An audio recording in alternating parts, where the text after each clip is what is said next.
नमस्कार दोस्तों, आपका स्वागत है एक नए ब्लॉग में। मैं दिनेश चंद पाटीदार। और दोस्तों, चीनी लहसुन की बात करेंगे। चीनी लहसुन का निर्यात मूल्य अगस्त की शुरुआत में गिरा है, लेकिन अब स्थिर हो चुका है दोस्तों।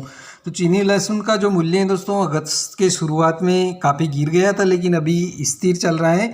तो कई उत्पाद क्षेत्रों में कोविड-19 के नए मामलों ने अगस्त की शुरुआत में चीनी लहसुन बाजार में दहशत पैदा कर दी। कुछ व्यापारी और किसान चिंतित थे कि सख्त नीतियों से व्यापार बाधित होगा और भंडारण, थोक डीलरों और प्रसंस्करण कारखानों वाले सभी व्यापारी उत्पाद क्षेत्रों से हट गए। आपूर्ति की मात्रा बढ़ी, लेकिन ग्राहकों की संख्या अचानक गिर गई और इसलिए कीमत भी गिर गई।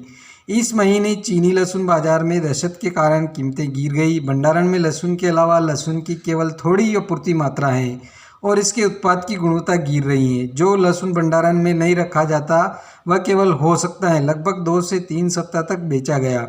हालांकि इस महीने की शुरुआत में बाजार की मांग में तेजी से कमी आई, फिर भी बाजार की मांग की एक निश्चित डिग्री हमेशा बनी रहती है। यही कारण है कि लहसुन की कीमत पहले से ही स्थिर होना शुरू हो गई। कीमतों में गिरावट की संभावनाएं अगले कुछ हफ्तों में। यह जेनिंग फेडुनी फूड स्टम्प कंपनी लिमिटेड से बिक्री प्रबंधक जो हैं उन्होंने ये जानकारी दी है दोस्तों, और उन्होंने बताया कि कई अलग अलग कारण थे जिन्होंने कीमतों में गिरावट में भूमिका निभाई। सबसे पहले बाढ़, आंधी, उच्च तापमान के परिणाम स्वरूप लहसुन जल्दी अंकुरित होने लगा। इससे लहसुन को स्टोर करना और मुश्किल हो गया है और किसान अपने स्टॉक को बेचने के लिए भी तैयार हो गए। लहसुन का भंडारण पिछले वर्ष की तुलना में लगभग 7 से 10 दिनों बाद हुआ। जिस अवधि में लहसुन का भंडारण किया जाता था वह अब समाप्त हो रहा है और भंडारण वाले व्यापारी पहले की तुलना में कम लहसुन खरीद रहे हैं। तीसरा, बढ़ती शिपिंग लागत और शिपिंग कंटेनर की कमी ने चीनी लहसुन की विदेशी मांग को कम किया है।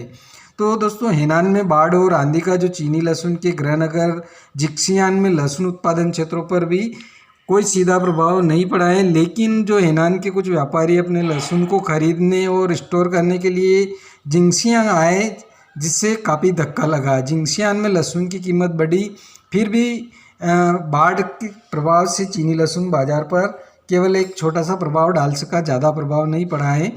फिलहाल जेनिंग फेडुन फ्रूट्स स्टफ मुख्य रूप से अफ्रीका, मध्य पूर्वी और पूर्वी यूरोप लहसुन का निर्यात कर रहे हैं। तो दोस्तों, ये कंपनी है जेनिंग फेडुनी फूड स्टम्प, जो कि अभी वर्तमान समय में लहसुन का निर्यात अफ्रीका, मध्य पूर्व और पूर्वी यूरोप की को लहसुन निर्यात कर रहे हैं। तो दोस्तों, लहसुन रखने वाले व्यापारी सितंबर के मध्य से बाजार में आपूर्ति करना शुरू कर देंगे। तो चीनी लहसुन का कुल निर्यात मूल्य अभी भी पिछले साल की तुलना में अधिक है। अफ्रीका और दक्षिण में महामारी अभी भी गंभीर है और अमेरिका, इसके अलावा शिपिंग लागत अभी भी बढ़ रही है। इसका निश्चित रूप से चीनी लहसुन निर्यात पर प्रभाव पड़ेगा और देखने को मिलेगा।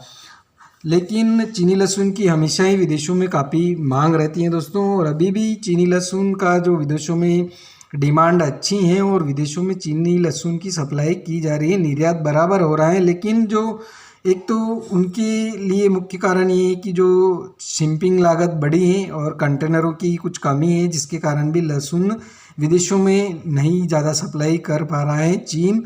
और चीन में जो अगस्त के शुरुआत में लहसुन की गिरावट देखने को मिली थी, तो अभी चीन में जो लहसुन के भाव हैं वो स्थिर हो चुके हैं। इसके साथ ही दोस्तों, चीनी लहसुन की कीमतों में गिरावट का रुख भी दिखा है। चीनी आयात और निर्यात कई कारकों से बाधित हुए हैं, जिनमें शिपिंग की बढ़ती कीमत, गंतव्य बंदरगाहों में बैकलॉग, चीनी यूनान की सराहना, अमेरिकी डॉलर की मुद्रास्फीति और कोविड-19 के आवर्ती प्रकोप शामिल हैं। तो कई कृषि उत्पादकों को इस साल निर्यात बाजार में गंभीर बाधाओं का सामना करना पड़ रहा है। तो Shri Wang Junji Jining Shangzhuo food and company limited के बिक्री प्रबंधक ने हाल ही में जो लहसुन और प्याज के लिए बाजार की स्थितियों के बारे में बताया है दोस्तों। जिस अवधि में व्यापार लहसुन के साथ अपने गोदामों का स्टॉक करते हैं वह लगभग समाप्त हो गया है। तो किसानों के पास अभी भी काफ़ी लहसुन है, लेकिन जो लहसुन खराब रखा गया है वह पहले से ही अंकुरित हो रहा है। तो लहसुन की कीमतों में मामूली बढ़त के बाद एक बार फिर गिरावट आ रही है। चीन में रोटरडेम के लिए 5 सेंटीमीटर, 5.5 सेमी और 6 सेमी मानक 10 केजी बैग की FOB कीमत लगभग 1200 USD है। यह कुछ हफ्तों पहले की तुलना में थोड़ा भी सस्ता है। तो श्री वांग के अनुसार कुल शिपिंग मूल्य अभी भी बढ़ रहा है। 15 से 30 अगस्त के बीच की अवधि में यूके में किंगदाता और फैक्सिस्टो के बीच शिपिंग की लागत लगभग 15,000 से लगा करके 16,000 यूएसडी प्रति कंटेनर है।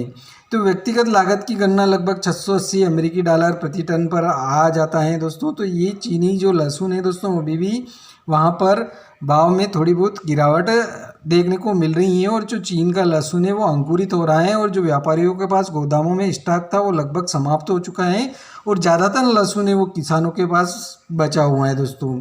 तो चीनी जो लहसुन है उसमें जो शिपिंग चार्ज भी है काफ़ी ज़्यादा लग रहा है।